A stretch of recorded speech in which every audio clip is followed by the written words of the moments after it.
Allah jelaskan minha, kamu boleh nikmati semuanya. Ini boleh, itu boleh, ini boleh, itu boleh. Makan, makanlah yang kau mau. Minum, minumlah yang kau suka. Pakai, pakailah yang kau senang. Satu yang saya minta, jangan dekati pohon huldi. Itu kau tidak sanggup, keluar. Diusir dari surga. Sujud Nabi Adam, kata riwayat 40 tahun sujud membaca Rabbana zalamna anfusana wa illam taghfir lana wa tarhamna lanakunanna minal. Itu namanya istighfarnya Nabi Adam. Istighfar itu kan mengucapkan astagfirullah, basmalah, membaca bismillah. Jangan kayak teman saya disuruh banyak-banyak baca istighfar, benar-benar dia baca istighfar, istighfar, istighfar. Bukan itu maksudnya. Nah, maka salah satu amalan yang sangat dianjurkan di bulan Muharram ini memperbanyak istighfar. Tidak ada orangnya yang tidak. Ayo jujur, ini yang kumpul di sini semua, ada nggak yang nggak punya dosa? Yang merasa nggak punya dosa, ayo ke depan. Ada? Tidak ada. Setiap kita, entah kecil entah besar, sengaja, terlupa, pasti mempunyai yang namanya khilaf dan salah. Dan Allah Tuhan kita bukan Tuhan pendendam. Allah Tuhan kita Tuhan yang ramah dan rahmah. Manusia, dosamu banyak, tapi ampunanku lebih banyak. Salahmu besar, rahmatku jauh lebih besar. Kau sujud di hadapanku, aku bangga melihatnya. Kau menangis di hadapanku, aku senyum melihatmu. Kau berjalan menujuku, aku berlari menyambutmu. Karena itu amalan yang sangat dianjurkan di bulan Muharram ini memperbanyak istighfar. Itu kalau istighfarnya Nabi Adam. Ada istighfarnya Nabi Yunus. Ibu kenal Nabi Yunus? Di mana kenalannya? So tahu. Nabi Yunus itu ketika berdakwah kepada kaumnya yang bandel, memberikan peringatan, kalau kalian tidak mau beriman akan turun azab. Kapan Yunus? Akan. Kenapa mesti akan? Sekarang aja kalau mau saya tungguin. Kurang ajar betul ini umat. Akhirnya Nabi Nuh menghindar dengan perhitungan, kalau azab tidak turun saya sudah jauh. Meragukan janji Tuhan. Lalu naik kapal, dinaiki oleh Yunus, kapal mogok. Dicari siapa biang keroknya ini. Diundi, ternyata Yunus. Sampai 3 kali diundi. Dibuanglah Yunus ke dasar laut. Ditelan oleh ikan Nun atas perintah Allah. Telan itu Yunus, jangan pakai dikunyah, rusak urusan. Telan saja, simpan di perutmu. Dibawa oleh ikan Nun ke dasar lautan. Itu yang oleh Quran dikatakan bertemulah 3 macam kegelapan. Zulumatun salas, gelapnya tengah malam, gelapnya di dasar laut, gelapnya di dalam perut ikan. Itu namanya peteng, mbahnya gelap. Di perut ikan itulah Nabi Nuh sadar akan kesalahannya, meragukan janji Allah, meragukan janji Allah. Ia sujud di dalam perut ikan itu, membaca la ilaha illa anta subhanaka inni kuntu. Itu istighfarnya Nabi Yunus. Dibacakan istighfar begitu, ikan sakit perut pak. Di dasar laut kemana mau cari apotik? Dia naik ke permukaan, memuntahkan isi perutnya. Nabi Yunus keluar dengan selamat. Itu pun terjadi pada hari ke-10 bulan Muharram. Istighfar intinya itu. Itu amalan utama bulan Muharram, memperbanyak istighfar. Allah selamatkan Nabi Nuh dari bahtera banjir yang luar biasa 10 Muharram. Allah selamatkan Nabi Ibrahim dari pembakaran Raja Namrus 10 Muharram. Setelah Nabi Ibrahim itu menghancurkan berhala-berhala, Abrahat pulang mau ibadah, lihat Tuhannya berantakan, marah besar. Siapa yang menghancurkan Tuhan-Tuhan kita ini? Ada yang lapor, kami lihat Ibrahim. Tangkap. Belum ada bukti, tangkap dulu yang penting. Bukti belakangan. Tangkap. Wah, dikerahkanlah aparat. Tangkap Nabi Ibrahim. Disidang langsung oleh Abrahat. Oleh Namrus maksud saya. Ibrahim, kau yang menghancurkan berhala-berhala kami ini, Tuhan-Tuhan kami. Siapa bilang? Ada yang lapor. Ah, saya dengar enggak semua berhala itu hancur. Ada yang paling besar. Angkat tangan, saya lihat ada kampak di tangannya. Barangkali yang besar itu iseng tuh. Yang kecil-kecil dikampakin. Tanya aja sama dia. Kamu gila? Kenapa? Masa kami disuruh nanya berhala? Gak bisa jawab. Gak bisa jawab. Lah kenapa disembah?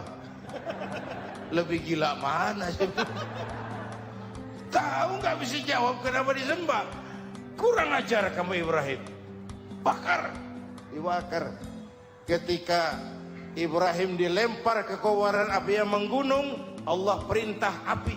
Ya naru kuni bardan wa salaman ala Ibrahim. Hai api, dinginlah sampean. Api Madura waktu itu, Pak. Hai api, dinginlah sampean, selamatkan Ibrahim. Api tunduk kepada perintah Allah. Ibrahim masuk ke kobaran api, selembar rambut pun tidak terbakar. Kenapa? Apinya tunduk kepada perintah Allah. Kenapa? Karena Ibrahim orang yang takut kepada Allah. Api tunduk kepada perintah Allah. Kalau kita baca ayat itu, masuk ke api, mateng.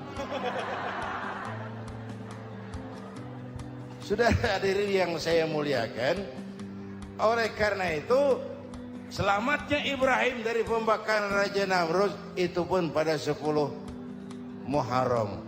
Yaumu Asyura, hari ke-10 dari bulan Muharram. Baik.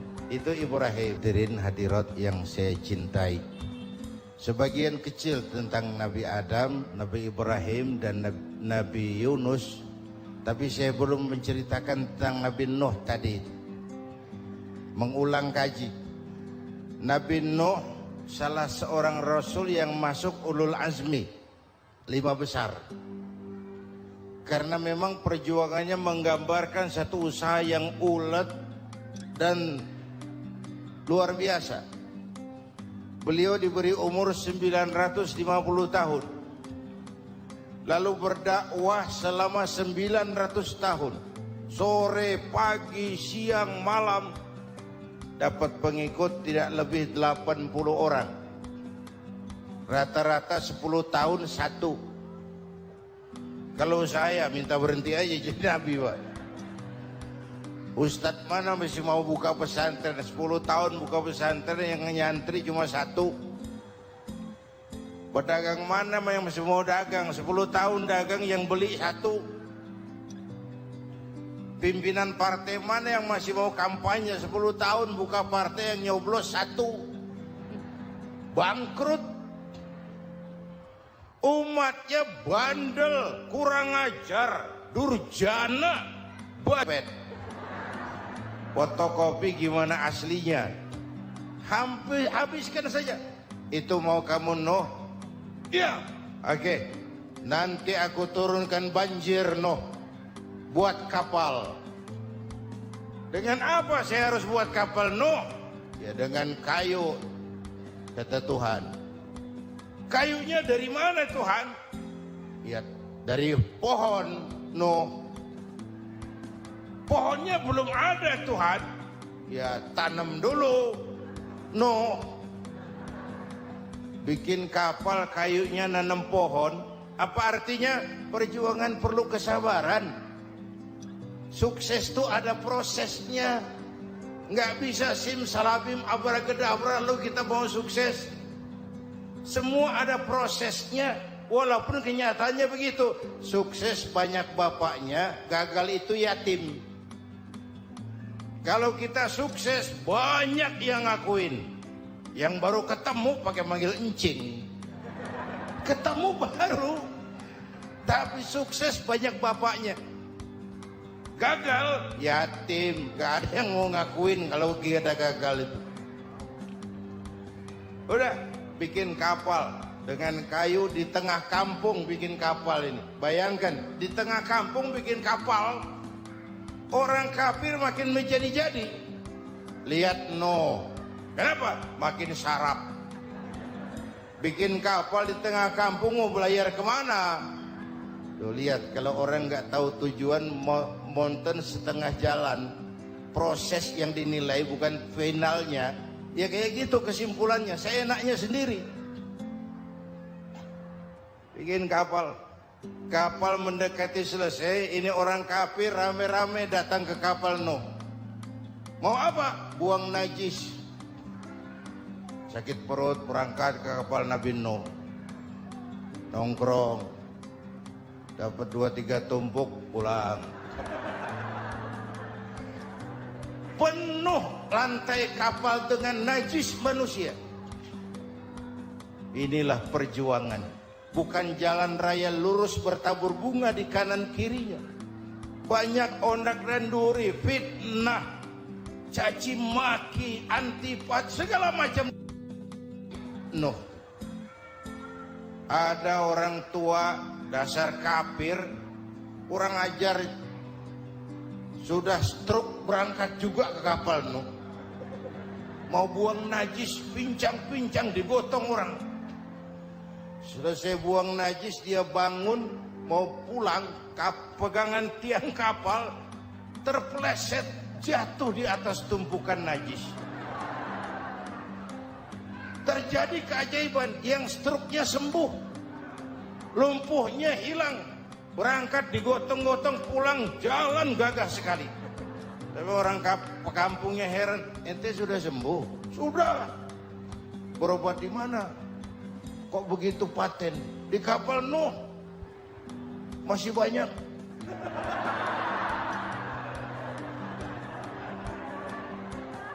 Yang berasa perlu obat bawa rantang.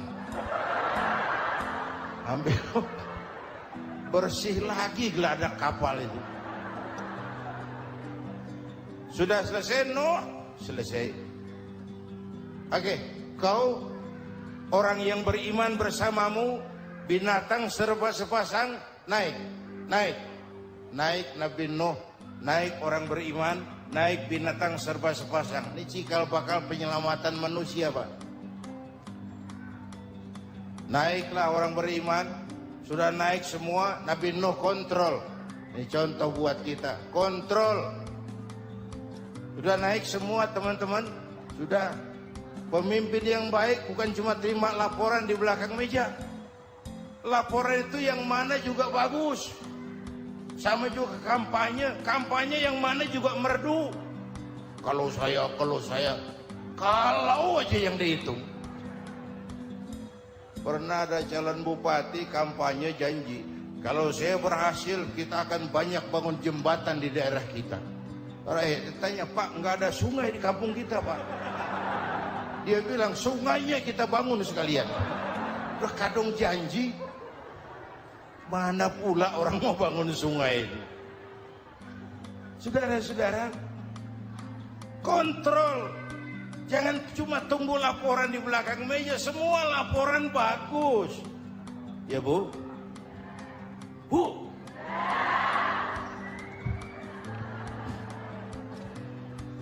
Nabi Nuh kontrol. Sudah naik semua? Sudah Nuh. Pulan bin Pulan naik? Naik Nuh. Paimin bin Tukijo? Naik. Kami lihat naik. Ada orang Jawa juga kayaknya? Ada.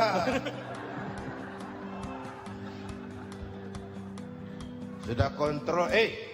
Kanan anak saya ikut nggak naik kapal? Kami tidak lihat itu Nuh. Kanan. Ini potret. Bapaknya aktif ke masjid, ibunya rajin ke majelis taklim, anaknya keleleran kemana-mana. Bukan di sini, di Prancis. Udah di sini insya Allah sama.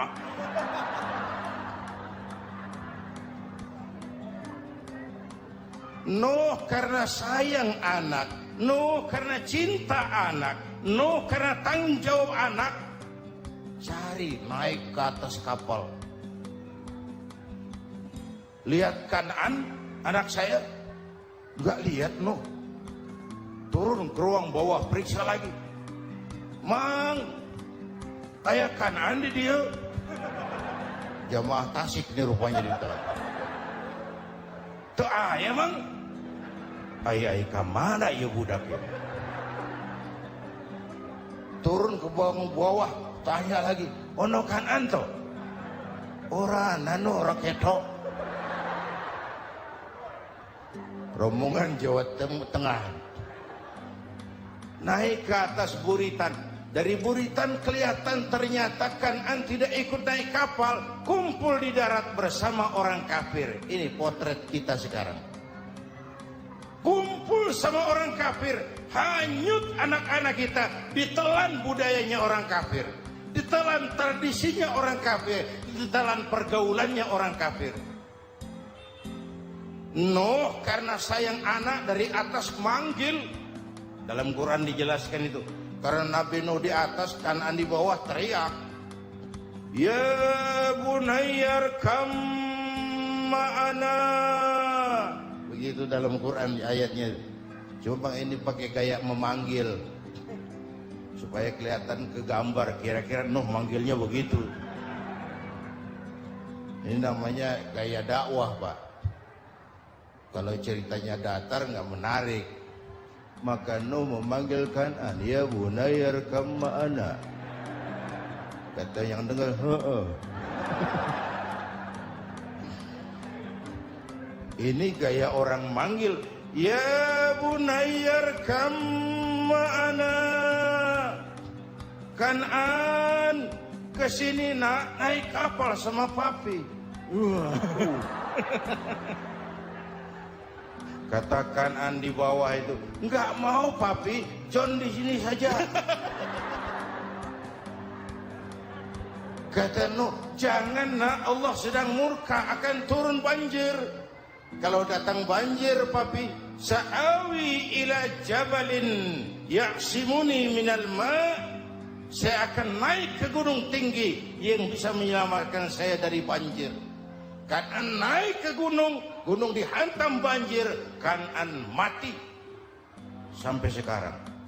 Yang kelima, Nabi Musa, kisah Muharramnya ini.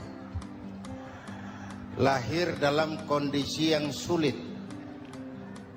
Karena Fir'aun mimpi akan lahir seorang anak dari keturunan Bani Israel yang akan menghancurkan kerajaannya. Kata Fir'aun, sudah lahir belum anaknya? Belum. Kalau gitu mulai malam ini laki-laki dilarang bergaul sama istrinya. Semua perempuan hamil di bawah pengawasan negara. Mulai hari ini kalau lahir anak laki-laki turut nama Bani Israel, penggal. Satpol PP disiapkan. Udah ada kayaknya. Ada. Patroli. Bayangkan, Nabi Fir'aun itu bikin undang-undang seenaknya sendiri. Apalagi merasa kekuasaannya dalam ancaman. Penguasa manapun kalau merasa dalam ancaman, panik. Padahal kekuasaan itu kayak harimau. Makin lama ditaiki, makin sulit turun. Kenapa? Karena macannya makin lapar. Naik terus capek, turun dimakan harimau. Serba sulit. Saudara-saudara, kalau kita mau belajar dari Pak Harto, saya melihat kekurangan Pak Harto cuma satu, terlambat berhenti.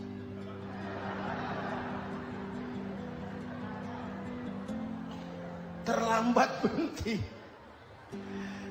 Di sekelilinginya banyak tukang-tukang tukang-tukang jilat, tukang-tukang semir. Pak, kalau tidak ada bapak kami bagaimana, Pak? Saudara hadirin yang saya hormati, maka sering saya ingatkan, temanmu yang sejati adalah teman yang membuat kamu jadi benar, bukan teman yang selalu membenarkan kamu. Berapa banyak pejabat-pejabat hancur karena selalu dibenarkan oleh lingkungannya. Bapak benar, Pak. Bapak bijaksana, Pak. Itu tepat, Pak. Benar. Buang angin pun, kata kelilingnya, oh Bapak sehat.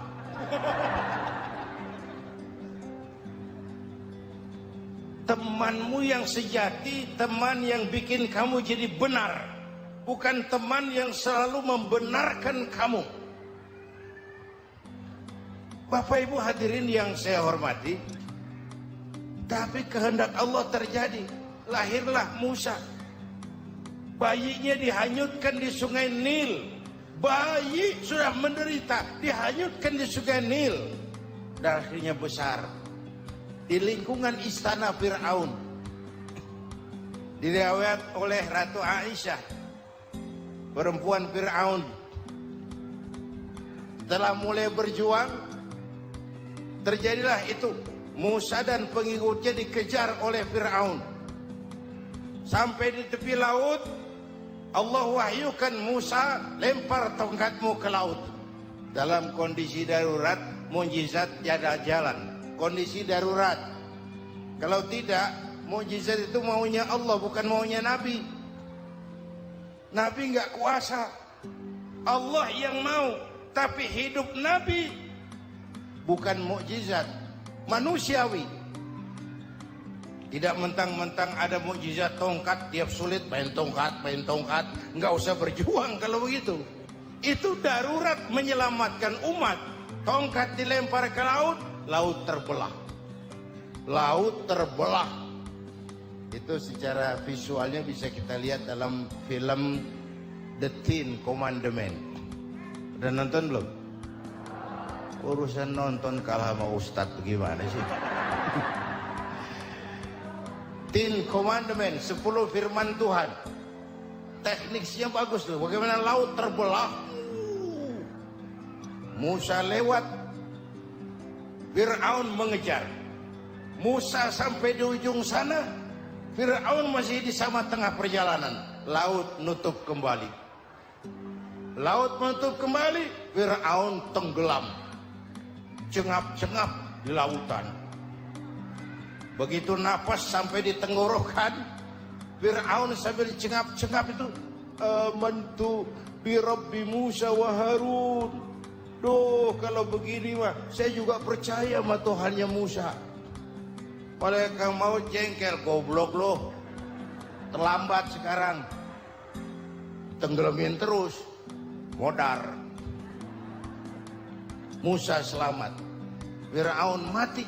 Jenazahnya, jasadnya terdampar di pinggir laut.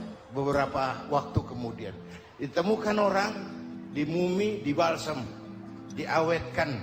Itu sesuai janji Quran. Wa kadzalika nunajjika bi badanika litakuna liman khalfaka ayah. Kami selamatkan badan kamu agar jadi pelajaran bagi orang-orang sesudah kamu nanti. Janji Quran tepat. Janji itu 14 abad yang lalu. Jasad Fir'aun ditemukan, dimumi, diawetkan, dibalsam di bawah nama Pharao Ramses II. Sekarang tersimpan di Museum Negara di Mesir. Kapan-kapan nanti ibu main ke Mesir, mampir. Naik ojek paling berapa itu? Oh, orangnya tinggi, hidungnya mancung. Pokoknya pantaslah jadi Fir'aun. Selamatnya Musa di kejaran Fir'aun di ujung sana itu terjadi pada hari ke-10 bulan Muharram, yang oleh orang Nasrani diperingati dengan hari raya Paskah.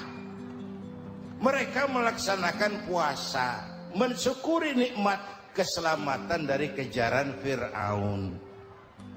Makanya kalau kita ikut puasa di bulan Muharram bukan mengikuti syariatnya Nasrani, salah. Karena Nabi mengajarkan, itu sumbernya. Bukan ikutan sama ibadahnya Israel. Tapi memang agama ini kan merupakan mata rantai. Datang Rasul baru melengkapi Rasul sebelumnya, datang Rasul baru melengkapi Rasul sebelumnya. Mata rantai yang berkaitan. Setelah Muhammad selesai, selesailah tugas Nabi dan Rasul. Selesailah misi Nabi dan Rasul. Tidak ada Nabi lagi sesudah Nabi Muhammad. Itu harga mati, titik. Gak ada kompromi. Siapapun sekarang ini nggak datang ngaku jadi Nabi, wajib tidak percaya. Wajib tidak percaya. Tapi kaitannya memang kita bilang Nasrani, orang bahasa Arab, bahasa Ibraninya Nazaret, Nasiroh, Nazaret. Itu beda dialek. Kita Daud, dia David.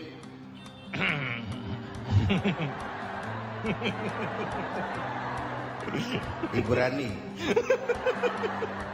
Kita Ali, dia Alek. Kita Sulaiman, dia Solomon.